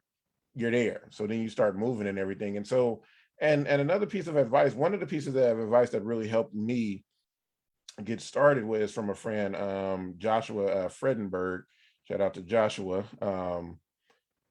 He said at one time at this conference that he has, it's called the Circle of Change Leadership Conference. That's super dope. Your first will be your worst. And that gives me peace, You told because me that. You told me that, Doug. When I said I was coming out with, did you hear with chocolate? You Mhm, told me that. You sure did. your Mm-hmm. your first will be your worst, because if you're going to actually get involved in something, you're going to grow from your first one. So it gives you that comfort of like, oh, okay, I could look back and like I grew from there. Like Dennis said, like, he listens to his, I don't know how he listens to both, a podcast, the podcast he did twice. I think, like, when he got one for like 2 days a week, but whatever. He found a calendar that we don't know exists. But your first will be your worst, and just get started, and have fun with it. Like, even if you want to like eventually like make money from this stuff, or whatever you do, make sure you're having fun with it, because the money won't allow you to have fun. Like, the passion behind it, like, you could be make again, like, I don't know if this was on, because now we've been talking for a minute. I don't know if this was before the podcast or during the recording, Robin Williams had a lot of money, had a lot of success and everything, and was still a sad individual in his own life. So it's like, you got to make sure that you're having fun and doing the things that you enjoy to do and love to do with all of this. Like, don't feel like you have to force yourself into some box and all this stuff. Like, challenge yourself to do some things and do some things that are outside of your comfort zone, but also have fun with it, because that's what's gonna last more than anything. But yeah, so Audacity, Camtasia, use your audio. Like, again, you have a laptop, you can use the audio on there. I mean, I like, before I knew about Zoom, I mean, I'm about to be put up on some I'm about to be put up on some game on some other podcast stuff coming soon and everything, from people who do podcasts like professionally, like for NPR and everything. So like, I'm excited about that. But even like, I was, when the pandemic first started, I was doing interviews with my friends and then just calling them and then just putting the phone on speaker. And then I was just recording while we're talking. Like that was the way I started. And then Zoom came and then it changed everything as well. So use what you have. Don't feel like I gotta go get this and that. Like, no, use what you have and then grow from there. That's a good recommendation. I like that. Dennis, it's on you next. Well, since we talked about all that, what I want to know is, to me, is more about: are you looking to, still do that third show that you're talking about? Oh, the original one? Right, the original one. I actually started my original, which I told you about, but I will let that manifest in its time.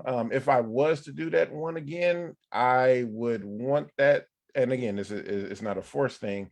I would want that to be probably with whoever the future wife is, to be able to bring it, kind of like Justin does with his wife, to be able to bring that perspective. Shout out to Penniman's with a Purpose. Yeah, Penniman's with a Purpose. So make sure you go follow their stuff and check them out. Yeah, they got good stuff over there. Hey man, they was on the show, man. They was dropping some knowledge. Oh yeah, I saw them.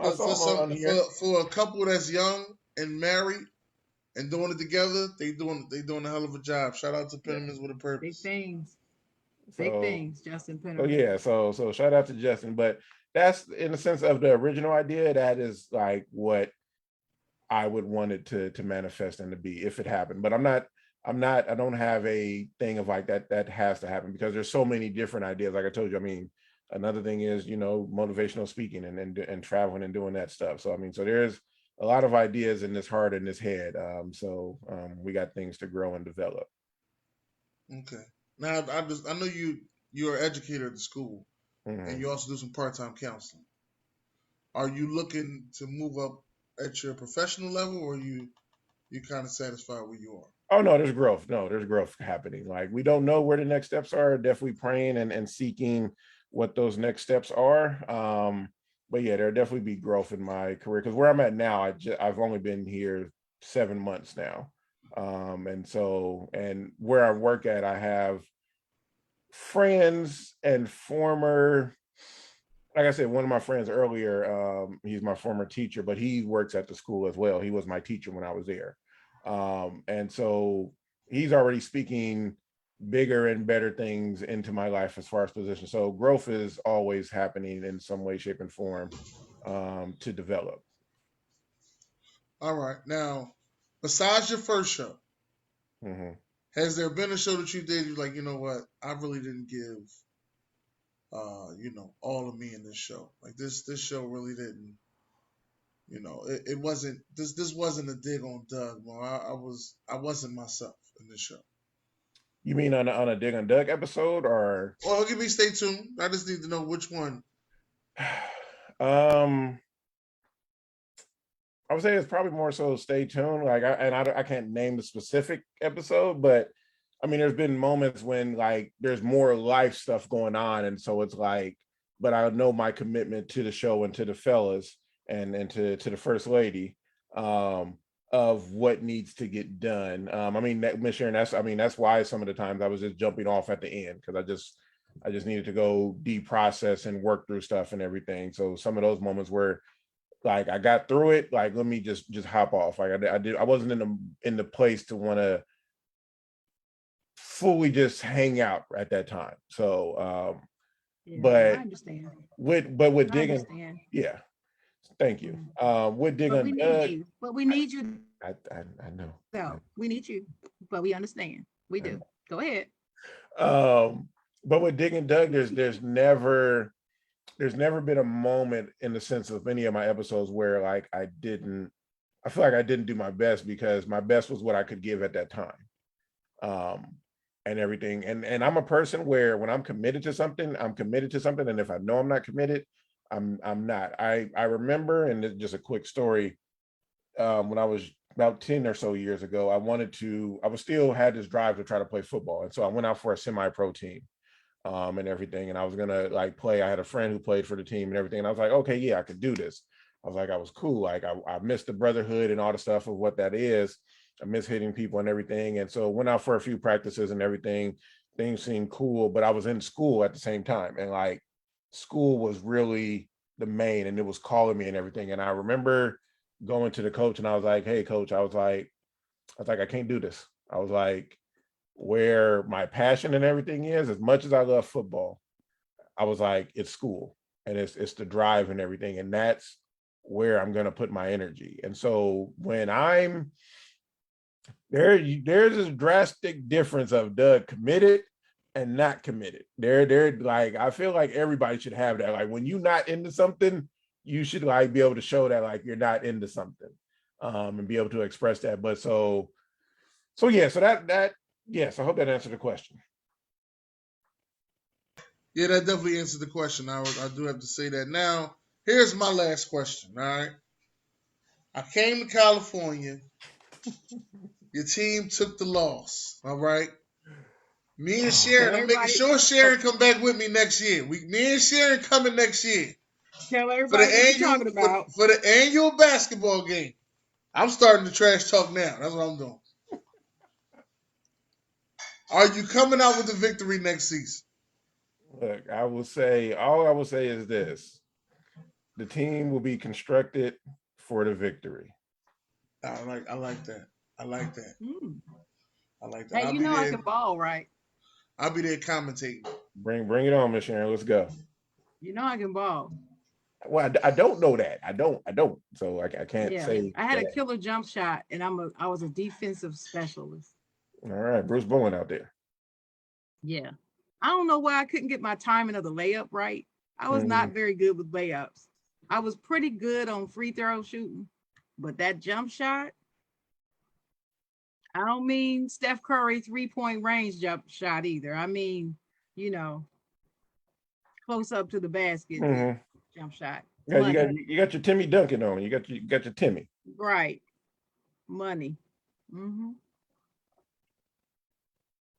All right. That's But other than that, Sharon, did you have any last questions?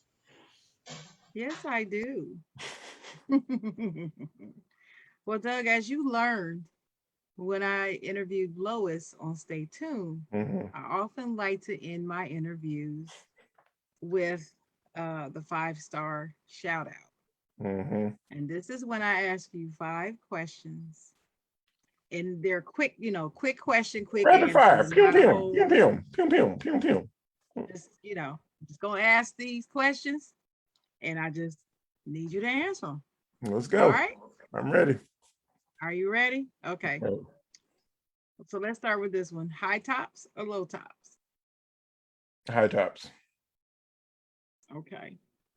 Hot weather, cold weather. Oh, cold weather, no question. Dramas versus comedy. Comedy. Harlem Nights all day. #1 movie ever for me. All right. In your women, real hair, fake hair. Whatever they're wearing. I like you. All right, and the last one.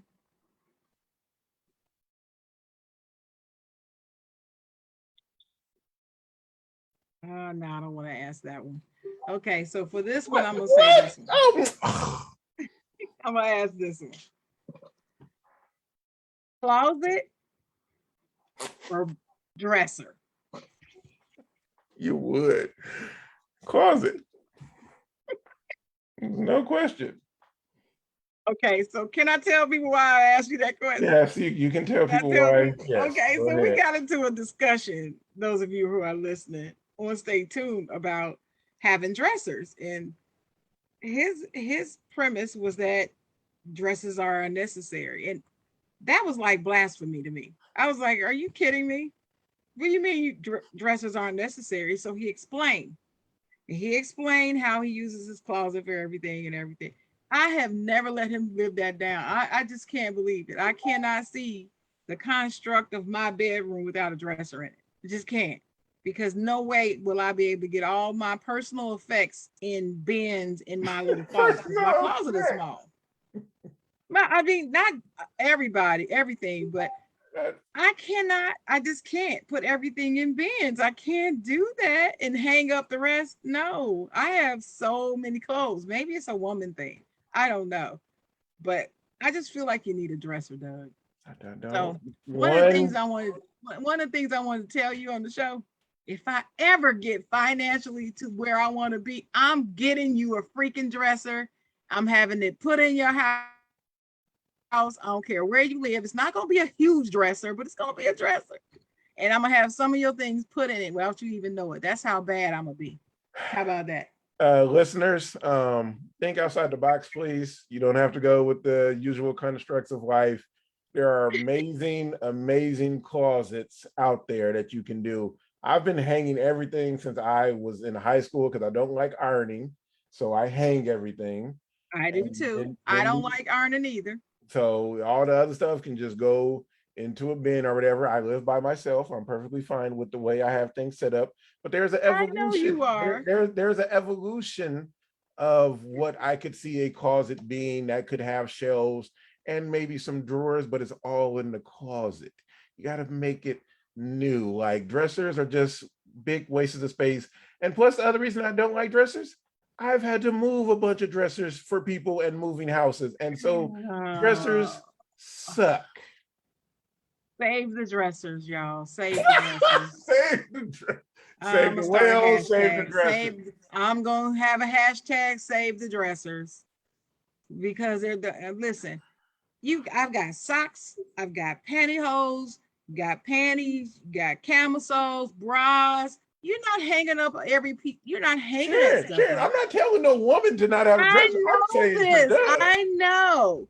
But Doug, you've got socks. Don't you wear socks, underwear, and undershirts? Yeah, I mean, Doug, you do. I feel the same way, Doug. I don't have a dresser either. Hey, let's go. I got a rack. Team no dresser. Let's go. I got a rack. Hashtag I got a closet. Team no dresser. Ladies, we got to help these men. This is just crazy. My father would have a fit with y'all. You would drive him insane. My father he grew up in the that's the area he grew up in. But that's okay. He was so neat with his. You should have seen his closet. Even his closet. Every pair of pants had his own separate hanger, and it was every pair of slacks was over the hanger in the exact center of each hanger. Oh yeah, no, same here. My friend put me on each game. hanger was spaced equal distance apart. Okay, I don't know about all that. His shoes were all lined up in the bottom of one of his closets, but in his dresser, he had every undershirt folded, every underwear, socks. Socks were put together and the way he used to fasten them together. Yeah, man. There were certain things that you fold up and you put in your dresser, even as a man. And Daddy was a man. He was a gentleman. I don't know what needs to be folded as I have. Only thing I fold. So when I come to California, only thing I fold is towels. Only thing I fold is towels. Those are the only things I fold. But I will say, my friend, shout out to Nicole. My friend put me on game because now I color coordinate my shirts in my closet. So there are family now you know what? So I'll accept that as a compromise today on this Saturday morning on the Side Jawn. I will accept that as a compromise. At least you do that, Doug. That shows growth, and I love it. Yeah, just ain't no dressers coming. So Not till I get there. I'm gonna let you know when your woman move in. Oh, some of You that's gonna gonna have a change. dresser. No, I You gonna know. have a No, dresser. like, trust me, I know, but like that's also a thing you in relationships you call compromise. Oh, and some of your things are gonna be in the dresser. It's not like she just gonna have a dresser and her things only gonna no. Some of your stuff's going in the dresser. Man, well, if you want to put it in there, put it in there. So like whatever. No, Like, you gonna put it in there. You wait and see. that's what Mark the my purse is words, for. you Hey, gonna put it in there. let me tell you another one, Doug. I don't use the dressers in hotels Oh, or I never do Airbnbs. that. No, I I don't don't do use that. because I always think I'm gonna leave some shit. Oh well, see, Right. That's what you I use the dressers in there. I mean, I put small mm-mm. stuff, but I always check. Like I do a run through. No, Like I'm one of them Nah, people. I get no. Let me tell you, undressed and dressed out my suitcase. when I travel, I do hang up my things Yeah, I hang. in the hotel. I do hang the things up because it's in the closet and I put my suitcase in the closet so I can make sure I'm looking in the closet and I don't forget anything. But the drawers, no, off limits. I don't even open them drawers. I don't. Now the nightstand drawer, I rest my. Okay, this is some old lady stuff right here. I put my purse. I open the drawer and leave the drawer sitting open and put my purse down in the drawer next to the bed. Didn't know that. When I'm in a hotel. If I want my purse right by me, when you're I old know, woman, no, I know, I get it. I man, get you it. gotta have that purse in case of fire or somebody crazy in the hotel shooting. You gotta get up running, grabbing the purse. I'm not having the purse all the way over on the bureau or in the closet, and you darn sure not gonna put it on the floor. So it sits right there. And you know those little nightstands are always so small. There's not enough room for my big old purse, so it goes in the drawer. I started that many years ago. Okay, That's how I roll. Learn something. Now they came up with these nightstands with no drawers. The last hotel I went in, that was hard for me, boy, because I didn't have my routine. So I had to bring a chair next to my bed because I'm not putting it on the floor. Plus it was COVID too. Yeah. No. No. Dennis. Is it about that time we do our final thoughts for the day? Yep, it is that time for final thoughts, and maybe we'll let the thinker over there, Doug the deep thought. Are you a philosopher? Yes, yes, yes. I'll let Doug go ahead and give us one where he'll bless the whole He crowd. thinks very deeply. Blessed be thy name, Deacon Doug, ladies and gentlemen.